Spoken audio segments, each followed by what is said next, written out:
di am mbégte bu baax ci laaj bi ma laaj ndax keroog ba mu toogee fi naan liggéey bi bu mu laal suuf na ngeen ko taawoo booba ñun fi lañ fanaan di séddale café ñu ñoo doon joxe ndekki ñoo fi yendoo bernde mu ne liggéey bi bu mu laal suuf suñu borom jàppale ko ca loole moo waxoon ba liggéey bi egg ba di ko inauguré waata ñu ñëw fanaanaat fi biig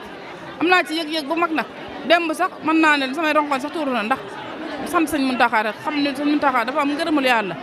moom yàlla da koo gërëm moo tax nu mu bëgg rek suñu borom dina ko ci fekk te jàng bi dafa doon jàng bu ko ñoro ndax da koo def ngir jullit yëpp def ko ngir murit def ko pour benn tarixa pour képp koy wax baatu ashadu an laa ilaaha illallah rek boo ñëwee fi di nga fi jàng te bépp xam-xam boo xam dañ ko daan jàng bitim réew boo ñëwee Touba gi ñu jàng la kon lu sëñ Touba ñaanoon ci dëkkam bi ñëw na waaw ndax xam nga talabul ilmi faridatu ala kulli muslim wal muslima sàkku xam-xam farata la ci bépp jullit bu góor ak bu jigéen loolu yonent bi sallallahu alayhi wasallam moo ko wax ndax boo xoolee ci jamono yi yonent bi daana wax saxaaba yi lu leen jaaxal laaj leen ko ci jigéen di tuuti ji mu Sayyidatuna Aysa te boobu Aysa ku néewoon ay at la waaye ñëpp moo leen jàngal nga gis ku mel ne Sayyidatuna Xadija gis ku mel ne Sayyidatuna Ummu Salamata ak ñooñu nga xam ne jigéen ñi saalihat yooyu àndoon yonent bi sallallahu alayhi wasallam nga xam ne ay borom xam-xam lañ kon jigéen yàgg naa am wàccuwaay ci yoon ci diine islam déggoo ma ne la ñun ñoo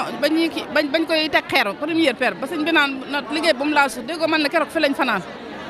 démb fi lañ fanaanaat biñ koy inauguré loolu ñun dañ koy sant yàlla te barki dem lañ jóge Porokhane ñun waa axlu ko bépp xew-xew bu xew ci yoonu murid te ñu yëg ko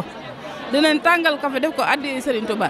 ci diine ji sax laay wax ndax boo demee Ndiassane fekk ñu boo demee Tivaouane fekk ñu fa boo demee Laayeen fekk ñu fa lépp na ngërëmu Sëñ Touba rek lañ ciy sàkk fépp fu ñu demit ngërëmu Sëñ Touba lañ fay sàkk Sëñ Touba lañ fay liggéeyal